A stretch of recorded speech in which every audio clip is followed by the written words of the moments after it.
and gentlemen, will you please take your seats if you haven't already done so? And please disconnect yourselves from the outer world. Thank you. I would say people who are connected are disconnected. Sounds better in Hebrew. As please do close your mobiles. The next part of the proceedings is in fact an audiovisual presentation. I will try and leave a couple of minutes at the end if there are any questions.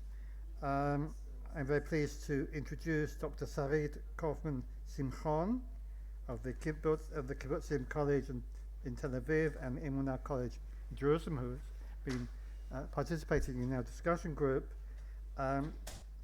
Sarit teaches in the School for Performing Arts at Kibbutzim College and is an academic advisor for the theatre department at Emunah College in Jerusalem. She holds a PhD in theatre arts from the University of Minnesota and is completing a book on Ethiopian theatre in Israel. And I'll ask Sarit to say a couple of words about her research project. Sarit.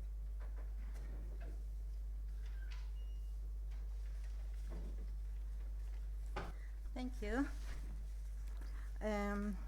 I am the artistic program, so basically I would prefer to have as much time as possible for videos and other visual presentations, but I need to make some introductory remarks in order to discuss a little bit about race in theater. And it's impossible to exhaust the phenomenon in Israel, but I will give a taste of it. I would like to address a number of recent theater productions on Israeli stages featuring actresses and actors of Ethiopian origin. The Israeli theater has discovered the benefits of what is worldwide known as multiracial casting. It has become relevant in Israel in the last 2 decades. Previously, the presence of ethnic actors, such as Israeli Arab actors who perform in Hebrew, did not raise questions of race-based casting, since, racially speaking, there is no visual difference between them and Jewish actors. These days, however, in each major theater in Israel, one can find 1 or 2 Ethiopian actors. In most cases, their presence on stage is de-racialized. In fringe theaters, on the contrary, as we shall see, they are purposely racialized. The theatrical potential of multiracial casting is immense. It is the opposite of race casting practices in the 50s, 60s, and even in the 80s. Okay, I hope it works. Yes, okay.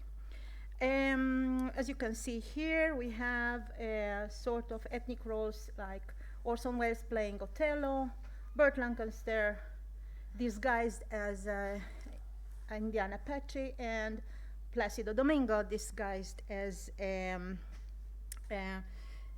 the Moor Othello. And of course, there are some notions to define this phenomena, and mostly they are called ethnic drag. Okay, taking a cue from Angela Pau's book, No Safe Spaces, which tackles diverse non-traditional casting practices, I will focus on 3 casting paradigms and apply them to a number of case studies from the Israeli-Ethiopian context. But first, I would like to show you how the 90s deal with race on stage, in this case in film. You can see Much Ado About Nothing production from 1993, and in the part of the Duke, Denzel Washington. Apparently that was not Shakespeare's idea, but yes, in the film he is the Duke, and here we have, Kenneth Branagh and Keanu Reeves as his soldiers. Anyway, I would like to go into a theoretical frame and look at not Israeli phenomenon, but as far as we are concerned, it can trace some theoretical background for my discussion, and this is the book No Safe Spaces. Angela Powell describes three casting paradigms. The first one is multiracial casting or blind casting, as if we are colorblind, meaning that we do not see colors on stage. And I quote, "The black actors should be allowed to play the roles that are there. Othello is culturally specific. Take away that and you've altered the story.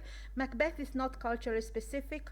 So," I end the quote, "consequently, Macbeth could be played by any actor regardless of race, as we saw the Duke."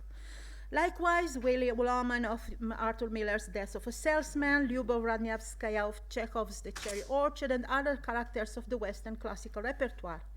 Ethnic actors should act in biologically incorrect roles, says Catherine Sieg.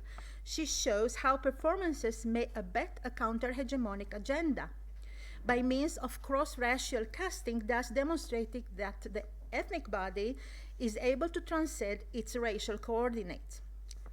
Multiracial casting makes the statement that, theatrically speaking, all bodies are able to transcend their racial coordinates. In other words, this paradigm attempts to de-racialize the actors. The second paradigm, the ethnicity paradigm, is the opposite of color blindness and rejects it on the grounds that it attempts to assimilate ethnic groups into the hegemonic culture. The ethnicity paradigm resists internal colonialism that tempts these actors to join Western culture and neglect their own heritage.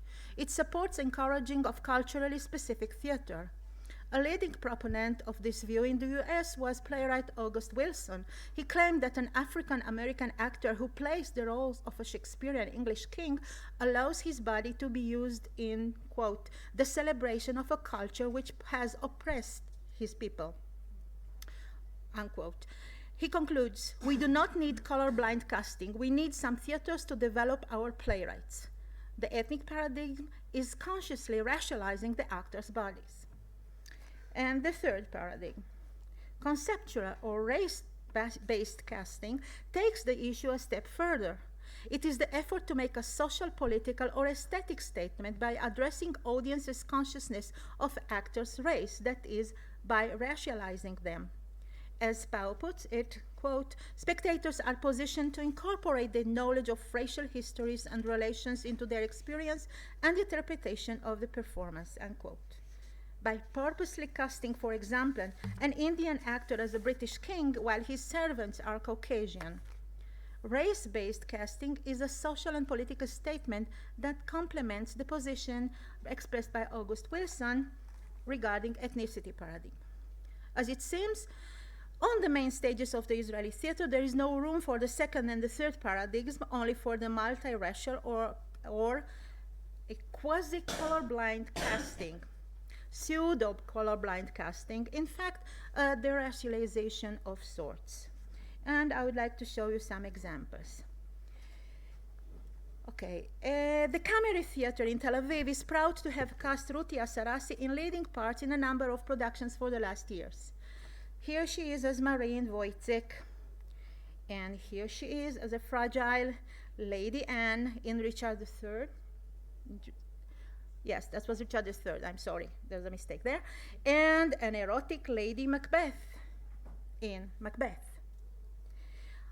On the other hand, the Habima Theater employs Oshrat Igedanshet in The Oath as Lilith, the daughter of Ashmedai, Asmodeus, the king of demons, and in the ensemble work New Land. This is the Beit Lessin Theater. It has its own leading lady, Aviva Nagosa. Here she is. In The Curious Incident of the Dog in the Night Time, and also in a smaller part in Medal for Murray.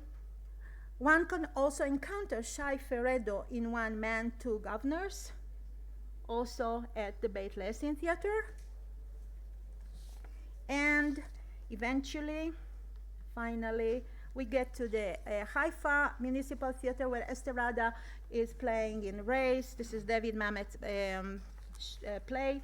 And Netzanet Mekonnen is playing in Once There Was a Hasid, also at the Haifa Municipal Theater, and also she probably was not a Hasid, and probably there were not many in Ethiopia. This is a sort of colorblind casting, and she got the part. I will show some videos in 5 minutes. As for the fringe theaters, okay, they do employ conceptual casting, that is the third paradigm, such as the Karov Theater, Tel Aviv Theater's production of Bertolt Brecht's Man is Man, where I need to explain a little bit the plot. The play is set in India, and some British soldiers are bullying Indian local couple. So here we have the Indians played by an Ethiopian man and an Ethiopian woman, and the British soldiers are all Israeli soldiers. Another third paradigm conceptual casting is Miss Julie, Strindberg's a Swedish play. Tehila Yeshayahu Agde and Beine Getahun play in Hulegeb Theater's production. A non-Ethiopian Israeli white actress played Julie. This is a end of 19th century play. Questions of race were at the core of the production. The erotic dimension of the lady-butler relationship and the game of control dominance were emphasized by the game of white-black. As Powell mentions, and I quote her, "It is precisely when issues of race are involved that the theater is revealed as a site, or more accurately, as multiple sites, for the contestation of cultural power and as a potential location for restructuring the social and symbolic order." End of quote. What symbolic order was contested? The order of having African actors acting as Swedish, the order of a white lady dominating her black servants, or both? And eventually, I would like to go into the ethnic paradigm. In Ethiopia, only Jews from urban centers were acquainted with Western theater. Most of the community was rural, traditional, and religious. According to anthropologist Shalva Weil, the Ethiopian Jews have, I quote, "a rich and centuries-old storytelling tradition, similar to that found in most of tribal Africa. Storytellers can speak for hours on end, and the good ones, mostly elders, will have high social status," unquote. The founding of the Ethiopian Israeli Theater was initiated in 1990s and sponsored by the government and the Jewish Agency through the Israeli Association for Ethiopian Jews. Actors spoke both Amharic and Hebrew on stage. The first Israeli-Ethiopian company, Netela, meaning shoal, was established in Jerusalem in 1994. And I don't have any photos of them. They were not aware of the fact that they were doing history. Very shortly after the community's arrival in Israel. It was founded by Yafa Schuster, an Israeli choreographer and director of non-Ethiopian origin. At the time, she was studying Ethiopian culture at the Hebrew University in Jerusalem.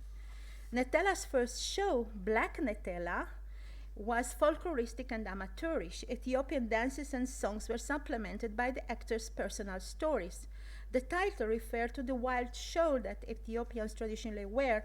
The blackened shawl was therefore an image of the community's identity crisis. The production employed African sounds, movements, and rhythms, which the audience received warmly. Schuster says that the outcome was unexpected, and I quote her. Black Netela was a huge success. It ran for about 2 years, around 250 times in every city, in every kibbutz, in front of every international conference held in Israel.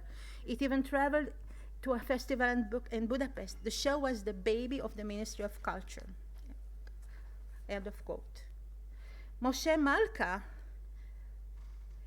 an Israeli director, and the Hulegeb Ensemble based at Confederation House in Jerusalem, staged Teret Teret, meaning I will be telling a story in Amharic, in 2005, a highly stylized recounting of Ethiopian folk tales. And the same Hulegeb Ensemble staged Metuko's House, which also gained the first prize at the Akov Theater Festival in 2010. And this is surrealistic show about their life in Israel. I will show you a short video.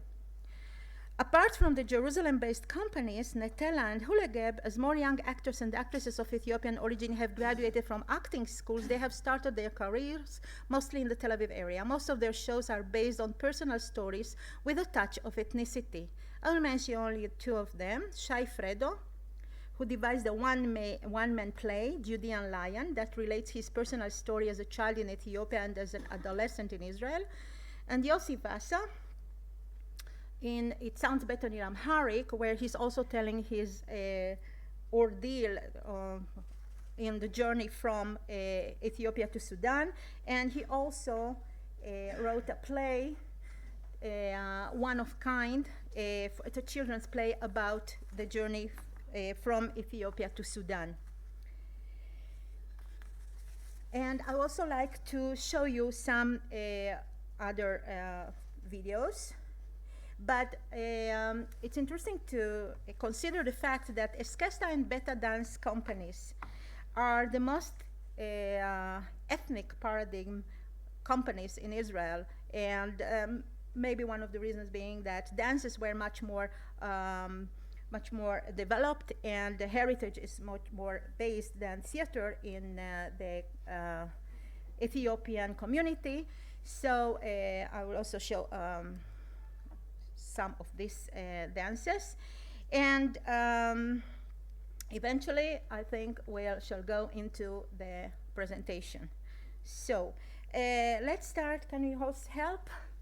Let's start with Teret Teret, the folk stories from Ethiopia that every Ethiopian knows, and they were told in a mixture of Amharic and Hebrew, and this is, in my opinion, one of the most ethnic productions that we can see here. Can you please show?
בקרוב גדול מאלה.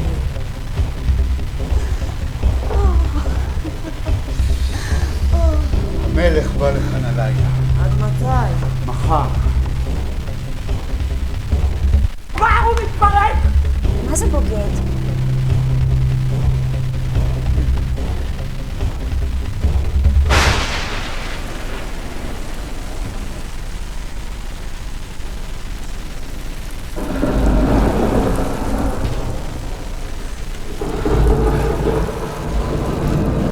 And here she is in Richard III as Lady Anne. סתלק! סתלק! יצוא היום בן גיהנום! רק על גופו הייתה לך שליטה. את נשמתו לא תקבל, אז לך!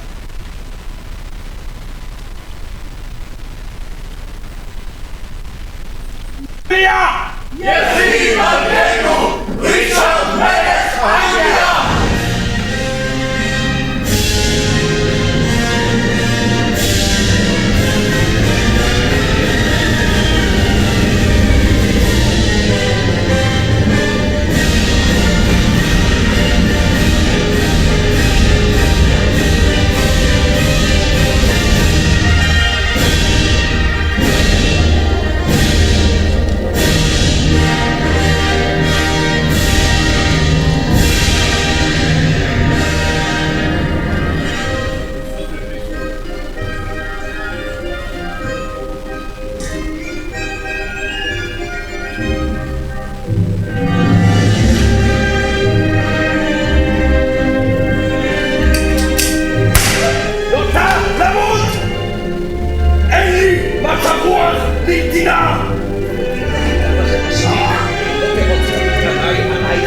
Okay, and this is Race by David Mamet. It's in Haifa. אתה רוצה שאני אספר לך על לבנים? נעלמה כפית כסף מהמגירה, פיטרתם את העוזרת! אתם לא יכולים לשלוט בזה! ואתם מתפלאים איך שחורים מרגישים אליכם? כמו שאמרת, אנחנו יודעים, אתם תבגדו בנו בכל הזדמנות, כמו ילדים חולים בראש! התמים הזה לא ידע שהוא אנס את הבחורה? אתה לא ידעת? ידעת. Okay, and since we are running out of time, I will conclude with once there was a Hasid with Nitzanet Mekonen singing a Hasidic song.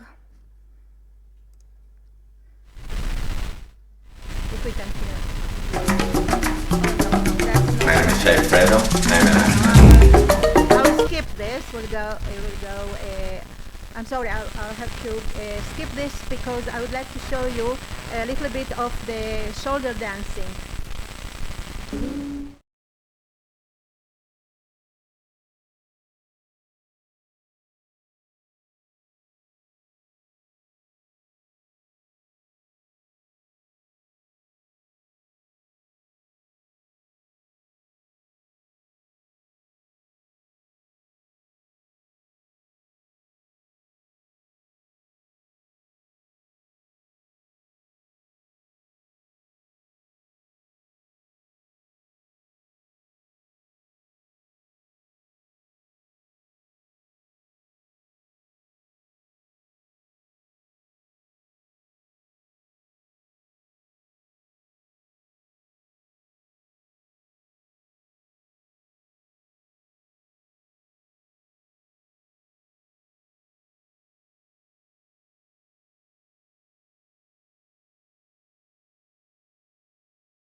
I'm on time. Yes, you're on time.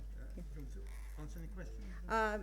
Yes. We have 1 minute for any short questions. Yes, Dr. Norwood. I need a mic or no? I just wanted to make a comment about the accurate casting versus colorblind casting. Biologically correct versus biologically incorrect. That's how they call it. I'm sorry? They call it biologically correct or incorrect. Biologic. Okay.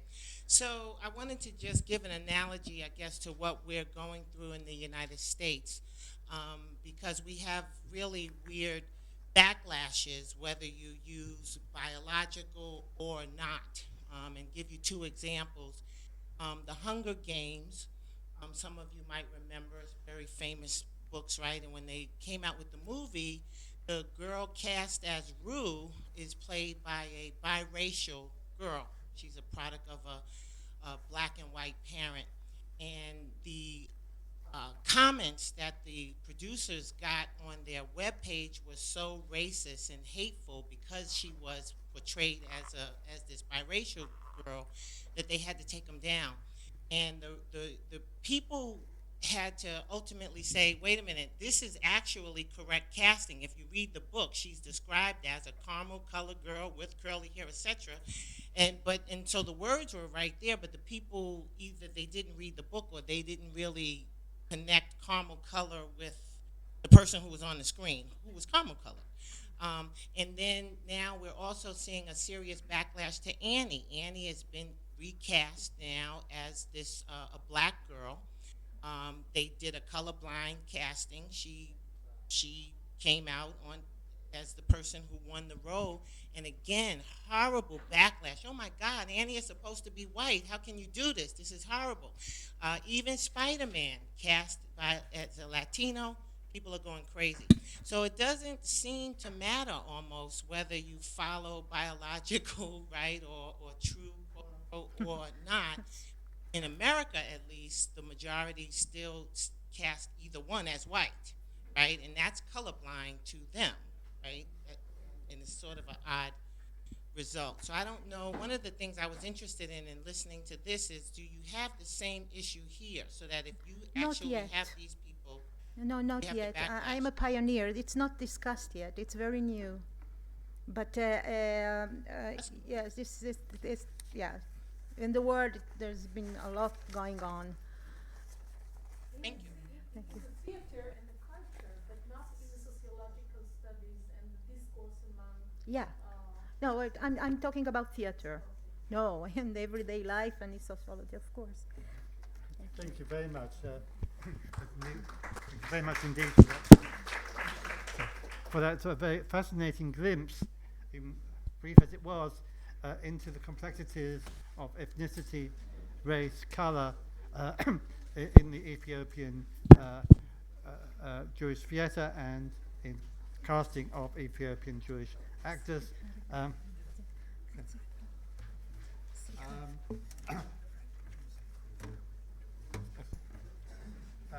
just one minute. I don't want to be in the photo now. I now call upon Dr. Eitan Bar Yosef and the panelists of the next session. And we're now going to go from theatre to real life, question mark, Arab Jews, question mark, and the debate over the ethnicity and racialized identities in Israeli society.